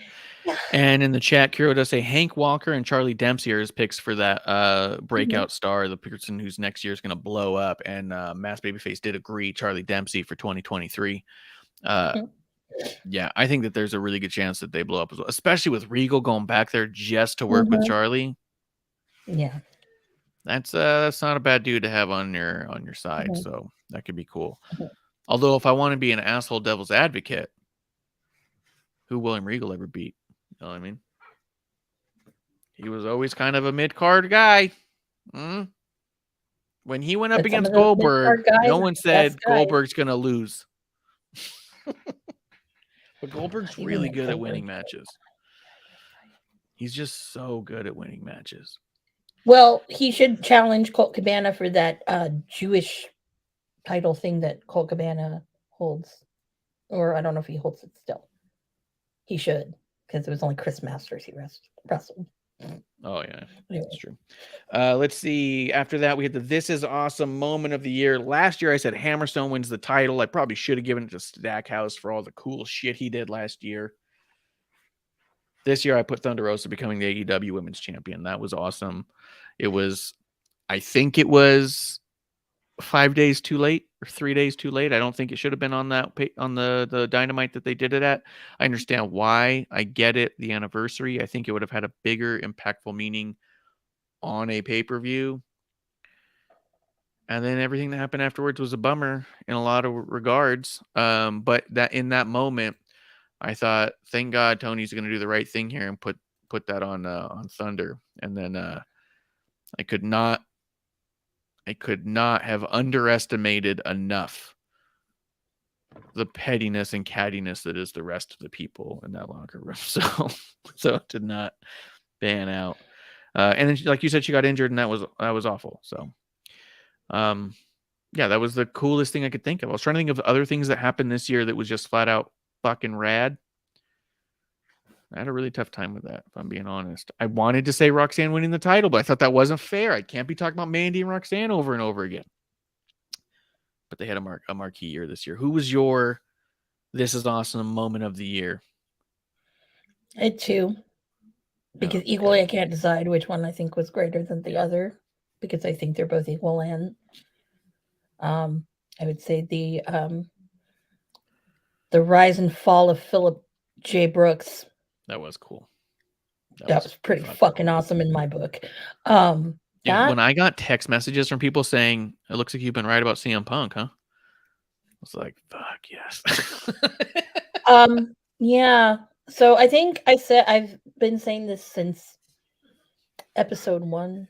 The prequel will come out and y'all will know even more. But no, I mean, that was beautiful. I cried of laughter. Like, this guy, he's really doing it. Yeah. For out of the blue to go and say that name over and over again, out of the blue. I'm like, you're fucking losing it. And I'm loving every minute of it. Yeah. You're just now solidifying everything that people who really know already knew. Yeah. And you couldn't help yourself. I loved it. Loved it. That was like so good. Yeah. Best And actor. he couldn't help himself to the degree that when he was so puffy chested of I'm gonna fucking do it right here. And goes for Nick Hausman, and Nick just shuts him down so hard. Phil still just goes, well, fuck it, I'm gonna do it anyways. I'm not. You do improv with with Scott Colton. I'm like, what the fuck is this? What is this shit? And he's sitting there eating that muffin, and then hearing about the story, and the dog and Ace Steel biting Kenny Omega, and Kenny Omega a couple weeks later you saw him somewhere and a picture, and he had a scar on his arm from bite marks. I mean, holy shit. This was like the best, this was like Korean dramas on TV. Yeah. Better than telenovelas. This was fucking Korean drama. And it was beautiful. Sometimes we didn't know what they were talking about. You couldn't understand the language, but you knew there was some juicy shit. And I think that was the media scrum heard round the world. Yeah. And I like the people call it Brawl for All. Or Brawl Out. That's what they've been calling it, because it was all out. Brawl out. So funny. Yeah, but here's the thing. So you go back to it. It helped launch some people's careers a little further. Hi, Denise Salcido. Because of her positioning and being the one who recorded the whole thing and put it up. You go, girl. Doesn't mean you're good at what you do, but you go, girl. But you get it. You get it, girl. But yeah. And then I think the other part was knowing that, okay, if you know the Young Bucks, if anyone really knows, those guys are the nicest people. Their families, like Joyce and Papa Buck, dude. I mean, they're such good people. And for them to be kind of that violent, we don't know what happened. We weren't there. But even in the Dax interview, he did say a lot of what he's heard has been half truths on both sides, that he feels that what he knows from not being there, but what he's been told, he does feel like that nobody's telling the full story. So it did also that's sound going to be like true. That's going to be true. Yeah. But I want one day, I'm waiting. This is why this is an awesome moment, is I am waiting for the tell-all book. I will buy it. I will buy an audiobook. I'd rather it, be audio. I will buy it.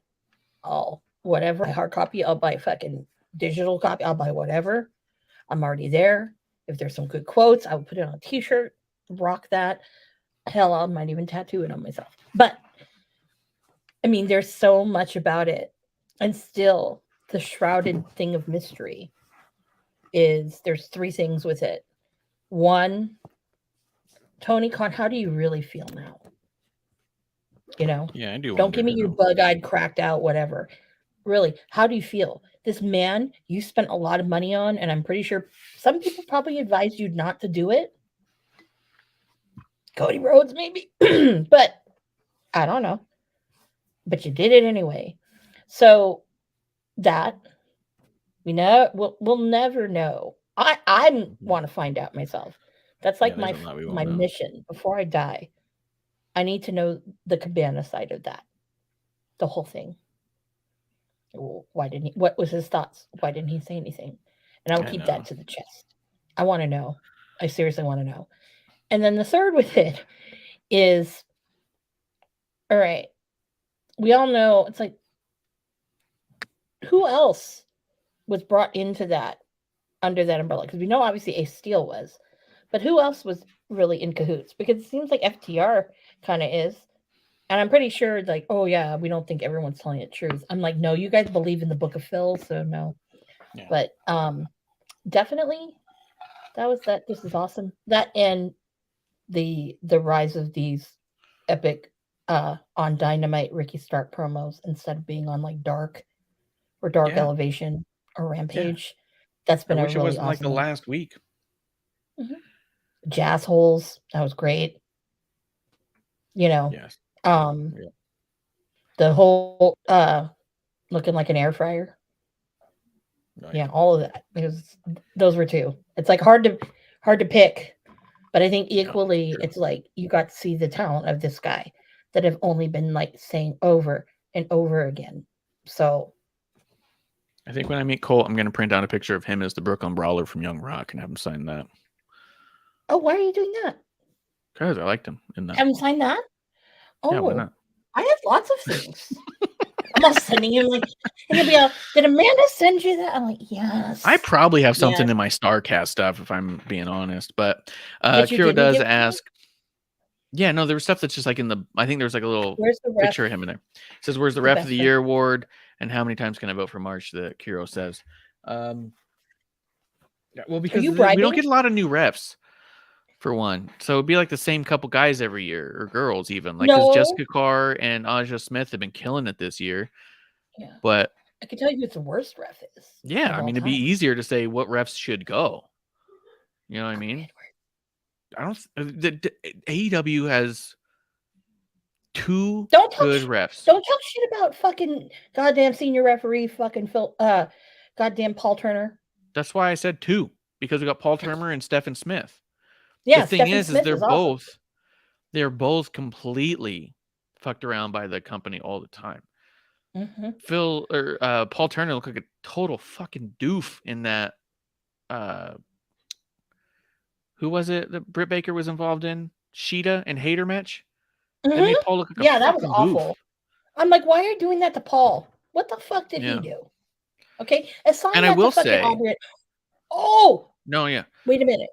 Because Kuro does say worst ref of the year. I will say this: last year I would have given that to Aubrey, but this year I would give it to Bryce. Bryce was way worse this year than way more obnoxious than Aubrey was this Yeah, year. but we don't see Bryce as much anymore. I've noticed. But when you see him, you see every fucking thing about him. Like he Yeah, is. but I forgot. And Aubrey's The like third- toned it down because No, she's toned she it down has in a not. sense. The cameras bullshit. don't focus on her.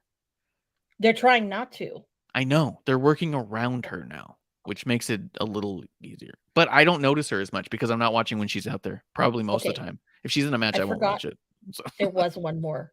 This is awesome yeah? moment of the year when What? she got fucking punched in the face. Oh, that was great. Oh my god, I rewound that and watched that so many times. It was the best moment ever. Let's do match of the year. Who was your match of the year? There were so many shitty things. There was It's a hard lot to of go bad matches. I had a back tough time. Like, it was hard to go back and think of what was a great match. There was even a number of great finishes to bad matches, and there was a number of great matches with bad finishes. Because there was even ones where it's like, I'd like to say Thunder Rosa winning the title. The thing is, I didn't love the match. I loved the ending, you know? Yeah, But that's where it was tough. It stunts me. I want to say that I really enjoyed Mandy and Roxanne. Yeah. I did really enjoy it.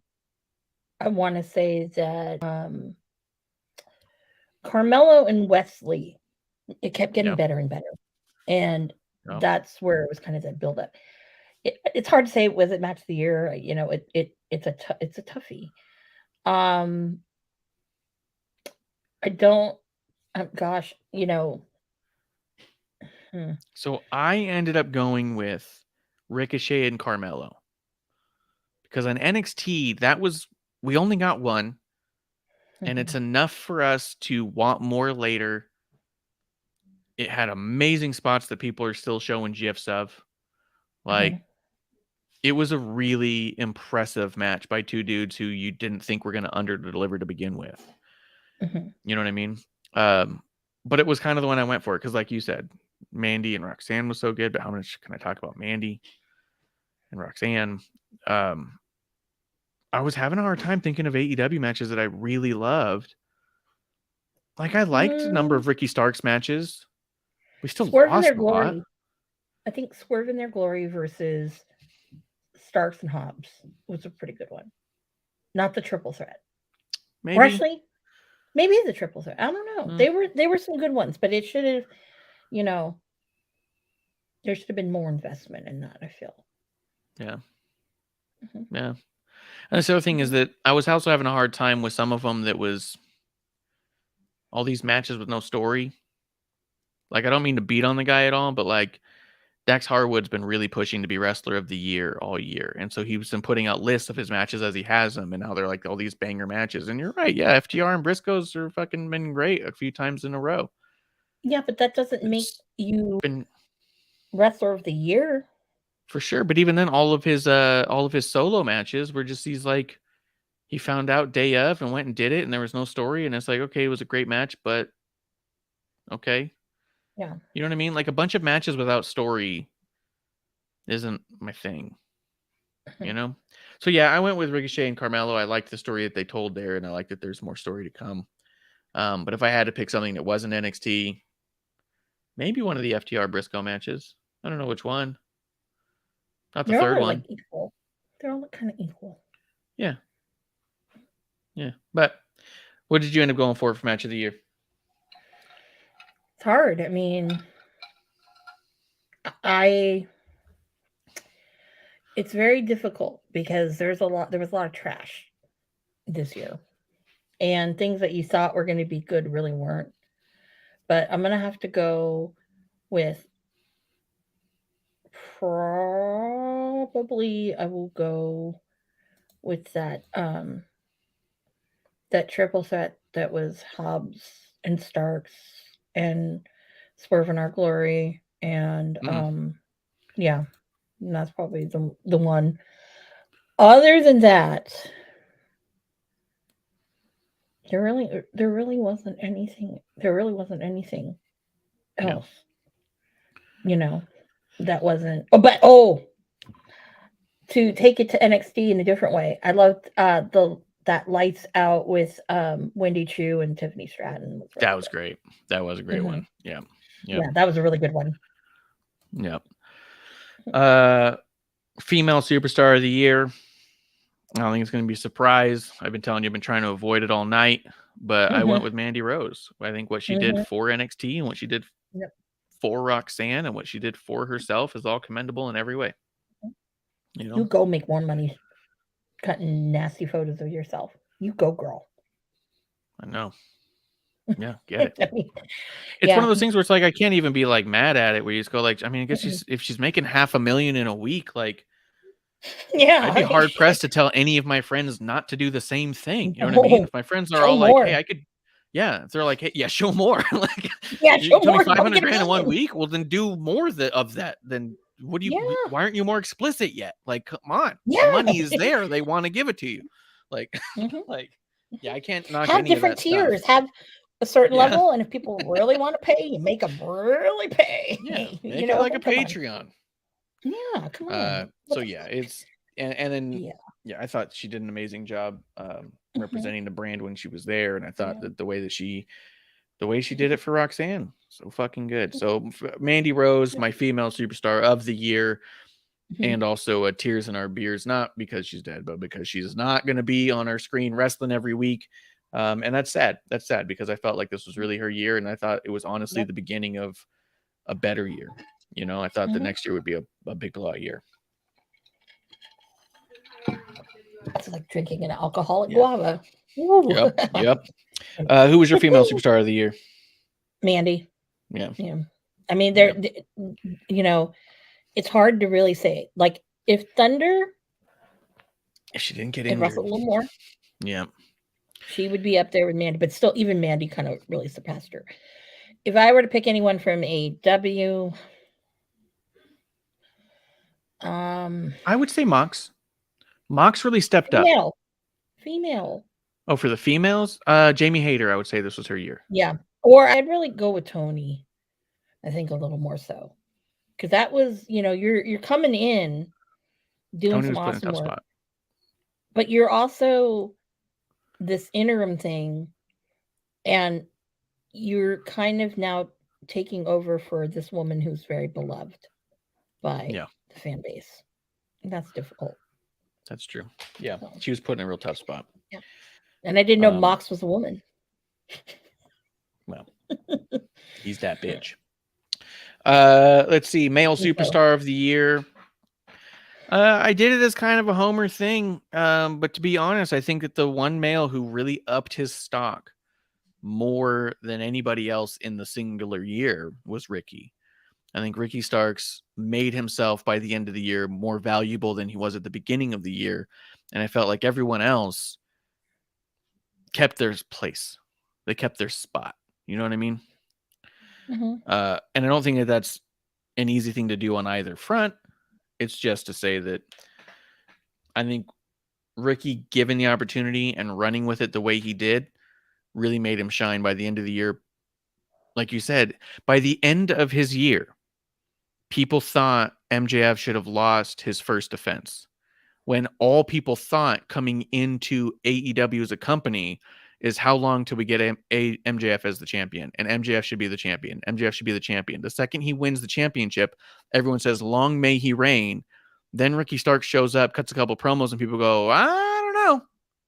Maybe not. Like, he turned 3 years of build on a dime because of what he was able to do. And so for me, male superstar of the year in this world, I'm giving it to Ricky. Mm-hmm. Yeah, there too. He's probably, not to make him number one. Like, oh man, no. I mean, he's basically taken a lot of bullshit and stupid shit, some really shitty matches and whatnot, to where he is right now. Like, yo, yeah, you can't deny that. You can't. He has shitty t-shirts and he needs to go back to designing his own shit, because I'm sorry, the new shirt that came out, shitty. So I think him, and the other one I really want to say would be Claudio, because Claudio came in, and I think Claudio had a lot to prove. I think more so than, because when he came in, obviously there was Punk, there's Phil, obviously Mox has been there, Daniel Bryanson. He had a lot to prove, and I think that he did it and did not, and wasn't pushed into the shadows. And I think that of any of those signees, he's the one who really shined. So it's interesting because the reason I didn't put him there was because I thought that he didn't have much to prove and that he stayed exactly where he was in WWE. Claudio showed up in WWE. Like, as a matter of fact, Claudio had a shot against Roman Reigns before he left. They even made a championship package toy that you can still get in Walmart. I've seen where it's Cesaro and Roman Reigns with the Universal title between them. Now you have Claudio mid-carding it up in tag team matches and losing to Jericho with the Ring of Honor Championship just so they could say they put the World Heavyweight Championship on Claudio for 2 weeks. And he'll probably win it back. Probably. Yeah, oh yeah, he won it back, right? Yeah, what are you? Yeah, he won it with that stupid swing. Yeah, he won it back. Yeah. And so now he's going to go to Ring of Honor. He's just top of the mid-card again. He's basically got an Intercontinental Championship. I thought that he hasn't stepped up the way I wish that I know he could, but also feel a lot of that's the fault of the booking. I feel like he's not booked to be in there. But then also, he's playing shadow to fucking Mox and that stupid black. They got to get rid of that since obviously Regal's gone. Yeah, they got to dump the name. But at the same time, he's not having drastically different matches than he had in WWE. He's having the same matches, doing the same stuff. But they're consistent, though. They're great. They're making other people look better. Yes, they're great. They're awesome. But they are exactly on par with what he was doing before. Well, I didn't was watch awesome then him on WWE. Yeah, that's true. That's fair. True. So that's true. To me, yeah. I mean, that could have been the same bullshit. Yeah. Because I already know, it's not bullshit necessarily. It's all good. Well, yeah, but he's always been super good. Yeah, but he's also still just the same good. Yeah. Tomorrow, John Cena. It's same old John with a smaller butt. I'm hoping not, but whatever. But I actually last night my match of the year is going to be the match that's tomorrow on SmackDown. I said match of the year: John Cena and Kevin Owens against Roman Reigns and Sami Zayn. That's gonna be great. Uso. It's gonna be amazing. Mm-hmm. That's gonna be amazingly great. I mean, who doesn't love fucking John Cena? You admit everyone loves John Cena. I do. Yeah. I mean, Who I was do. your I mean, superstar of the year, all encompassing? Just this was their year, if nobody else's year. this was hard Mm, because the person who I picked, I think, rode this wave of continual awesomeness in whatever he does. And I went with Miz? Madonna. Cardona? Mm-hmm. Because all around what he does, it's still it from his appearances in GCW to, you know, when he was he's still on Impact every once in a blue moon, right? Because I know Myers just signed again. Yeah. Yeah. So I think with him, I mean, his life outside of wrestling that has to do with wrestling, all the figures. That's Yeah, true. no one Like, no that's been one killer. gave me an email that said they bought me the Colt Cabana Major Yeah. Bendy. That's some bullshit. I want it. God damn it. And the Janela one when that comes out too, because that one looked really good. Yeah. But I think that he's one of those ones who he fucking got on the fucking number 13 on the fucking PWI 500. What the That's fuck? true. That's true. You know, who would have thought? Yeah. I mean, he's been everywhere. I think he is the one person that Tony Khan really fucking, that was a big mistake. That little run.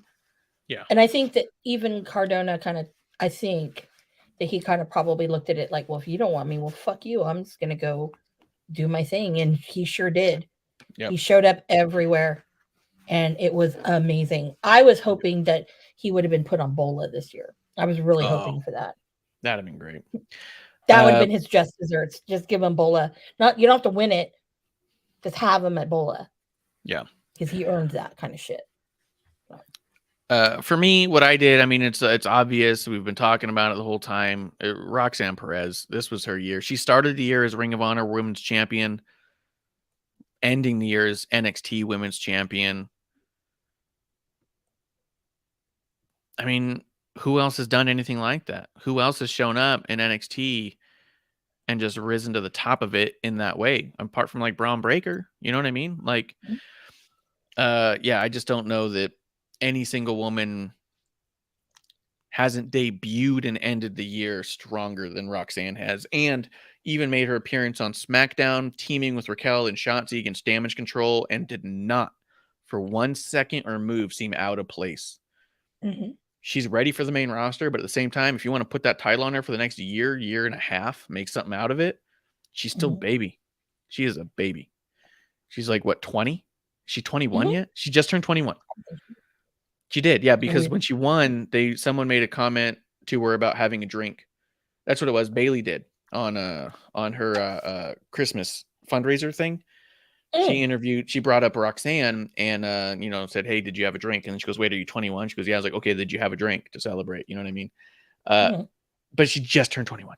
You know what I mean? So you could theoretically, you've got time. You can keep her down there for another year, and it's not going to hurt her career long time. Kira says Anthony Green's now signed to Impact. But yeah, that was my my list. Would you like to do an honorary shucky quack quack moment of the year? What entails a shucky quack quack moment of the year? I have no idea what shucky ducky quack quack means or why he says it when he says it, but I'll give it to the Booker T Roxanne interview. That was shucky ducky quack quack if I ever seen it. Mm-hmm. Yep. Yeah. And you want a yam bag moment of the year? Because that was Taz's favorite thing to say. I'd say the yam bag moment of the year will have to go to, I'd say, I'll have to say, I'm going to give it to, why am I blanking on his name? I have no idea what you're talking about. Whatchamacallit's Grim Reaper. QVC guy. Alex Abrahantes. Yeah. Yeah, Yeah. that's a kick in the balls. Yeah, it was. Yeah, that really was. Anything else you want to throw out there before we go ahead and wrap up these annual Boozies? Any honorary mentions you feel like we didn't mention, but they did well? I think one of the honorary mentions is these vignettes that have been there's been a lot of really good vignettes on AEW this year. There has. Yeah. House of Black has some excellent ones. The whole Will Hobbs Oakland story, I'm kind of partial to that because that's my home. People were like, oh man, they filmed that in LA. I go, that's fucking Oakland. I'm sorry. LA ain't ghetto. This isn't fucking Compton 1992. Come on now, people. Oakland is still Oakland. Gentrified, yes. But there are parts of Oakland that still look like that. They did a great job with that. And then every once in a while you get these surprising other little vignettes. So I'd say that those two are probably the ones that stand out. So definitely honorable mention. Yeah. Mm-hmm. Yeah. And honorable mention to Joey Janela all around. That's true. He's basically reinvented himself. The guy's fucking got a fucking 6-pack. I don't even know who this man is. The guy's in the best shape of his life and he's doing great fucking things. Basically, it's a big middle finger to Tony Khan. And I think it's great. Spring Break is going to be amazing this year. I hope we see Stackhouse on both shows. Yep. I'm expecting to see a lot of Stackhouse. That's why Mania week for the collective, that's where I'm pretty much going to be. I would like to go maybe to Access, so see Cameron Grimes or Elena or some of the NXT people. If I can get enough money, because I know they're going to be really expensive, if I want a very good seat, I would do Takeover with a very expensive seat. I would do that. Yeah, because I've never been to one, and this round of NXT people is fucking amazing. Cool. And I think it's worth every penny. Yeah, I agree. I agree, and we'll be back next year. See you next year. Right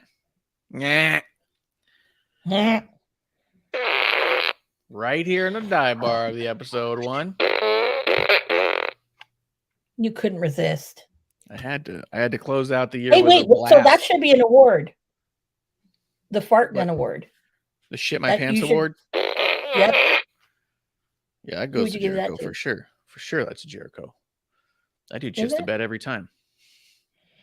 Or you would give it to I've seen Phil? some people say, I mean, Phil literally shit his pants, but I've seen a lot of people talk about, and even Ricky alluded to it, that Jericho's a clout vampire, and that some people are saying that Jericho gets on people while they're hot and tries to ride that heat until there is none, effectively.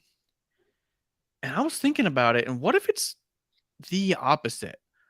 What if it's not what we think? What if it's that they're hot, and it's not that Jericho's in a program with them until they cool off, but just the act of being in a program with Jericho cools you off. There's no heat to being in a program with Jericho because no one cares. No one. Well, and it does nothing for anybody. I can answer. That's the thing that cools you off. Go ahead. When you have a program with Jericho, you usually are fed to the goon squad. Mm-hmm. The jazz holes. Yeah. Or whatever. And this time he hasn't been. Ricky hasn't been thrown to them. No.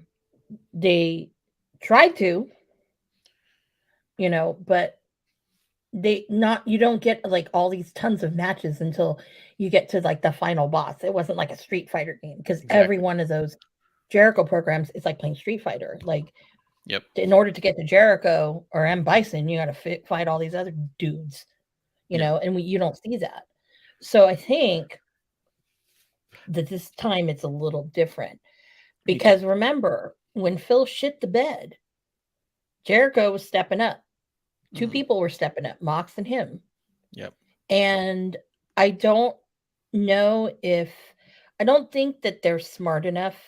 And when I say they, I mean Tony Khan. I don't think he's smart enough to think in this manner. And if he is, then whoa, he must be on like some hallucinogen or something. But Yeah. I think that this is done. It's been done so far a little different. Yeah, I think so too. And I think there's a lot riding on it, not just because of Ricky, but I also feel it's very, very interesting that that's the main event instead of a Bryan Danielson match. Mhm. That shocks me. So, this is a whole different spin on it than we'd seen before. Yeah. Will it cool Ricky off? No, I don't think so. But I think it people are going to depends. want. But yeah, it's going to depend. But people really, honestly, if he loses again, where do you go? You can't be this lovable loser Mhm. because you're always think going it's to be gonna- you're always going to be the bridesmaid. You're never going to be the bride. And Mhm. Obviously there's that agenda with MJF and Ethan Page. They're going back to that. I think that's kind of weak sauce compared to what they could have had. And let me tell you, they would have had a lot. I think there would been a lot invested. I think now Jazzworth needs to make a talking Ricky Starks doll. If you're not going to give me fashion doll Ricky Starks and his like Karl Lagerfeld shirts and Gucci loafers, then goddamn give me a doll that talks. Like you push the little thing and he talks. That would be so great. But who am I? Who am I? I have money ideas at the yin yang, but I think that if it's done right and he does beat Jericho, then there'll be two big things. That will mean that we'll probably get on the boat, probably get a really good match that none of y'all will ever see, except if someone films it, which I might. Mhm. Or it's going to be he's going to get fed to all those dudes. I hope none of them interfere because a Sammy, a Daniel Garcia, all those guys, you've had your moment in the sun with AEW. Ricky really hasn't. Let him have the fucking moment. Let him either rise to the occasion or fail. And then you can go from there. Because these are becoming his last shots. People love him on the mic, but if you keep having him lose, there's only so much his mouth can do. Yep. But he needs to get away from trunks. If that's the worst gear of the year, that's the worst. The white trunks got to go. The diaper. All right. Well, that's Miss Amanda Jane with the Y. I'm at Ref Marsh. We are at WOTR, the show. We will be back next year for a brand new episode 1 right here in the dive bar of the IWC. That's the last call.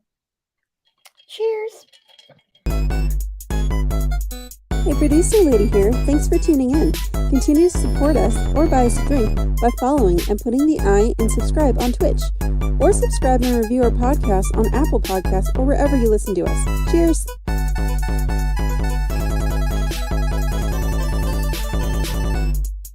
I would never have a drink with wrestling on the rocks.